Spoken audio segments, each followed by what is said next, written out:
আমাৰ গড়লৰ ভক্তবাৰী চুবুৰীত জগন্নাথ ৰথযাত্ৰা অনুষ্ঠিত হয়। আৰম্ভণিতে আহিব ইচ্ছা আছিল যদিও উজনিৰ বান পৰিস্থিতিৰ বাবে আহিব পৰা নাছিলোঁ। আজি মহাপ্ৰভু জগন্নাথ মন্দিৰত আহি সেৱা আগবঢ়ালোঁ।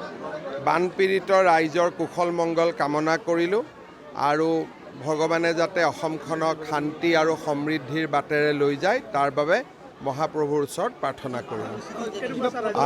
বান পৰিস্থিতি অকণমান উন্নত হৈছে, কিন্তু কষ্ট মানুহৰ বহুত হৈছে। বহুত স্থানত এতিয়াও সাহায্য যাব পৰা নাই।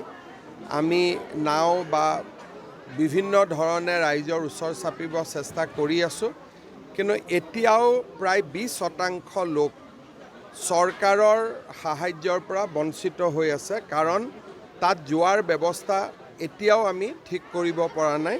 কিন্তু মই ভাবোঁ যে আজিৰ ভিতৰত আমি প্ৰায়বোৰ জেগাতে হয়তো যাব পাৰিম। ইলেক্ট্ৰিচিটিও প্ৰায় 60,000 মানুহৰ ঘৰত ইলেক্ট্ৰিচিটি কাটি থোৱা হৈছে। বানপানী আহিব, পানী উঠাৰ বাবে ট্ৰেন্সফৰ্মাৰত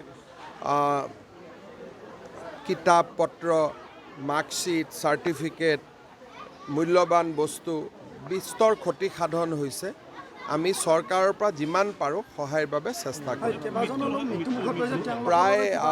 প্ৰায় যোৱাকালিলৈকে এইবাৰ বানপানীত মৃত্যু হোৱা লোকৰ সংখ্যা 50লৈ বৃদ্ধি পাইছে। কিন্তু স্থানীয় বিধায়ক, নাজিৰা সমষ্টিৰ স্থানীয় বিধায়কে মোক কোৱা অনুসৰি প্ৰায় 40টা ফেমিলিৰ ব্যক্তি, কাৰোবাৰ ফেমিলিত এজন, কাৰোবাৰ ফেমিলিত দুজন এতিয়াও সন্ধানহীন হৈ আছে। সেইকাৰণে মই অনুমান কৰোঁ যে মৃতকৰ সংখ্যা হয়তো আৰু বাঢ়িব। তেওঁলোকৰ পৰিয়ালৰ চাওক, আমি ইতিমধ্যে তেওঁলোকৰ পৰিয়ালক 4 লাখকৈ দিয়াৰ ব্যৱস্থা কৰিছোঁ, কিন্তু টকা পইচা দিটো আৰু এইবিলাক দূৰ কৰিব নোৱাৰি। গতিকে আমি তেওঁলোকৰ লগত থাকিব লাগিব, সহায় কৰি থাকিব লাগিব। মই প্ৰথম গোটেই তালিকাখন আহক, সংখ্যা এটা আহক, তাৰ বাবে অপেক্ষা কৰিছোঁ।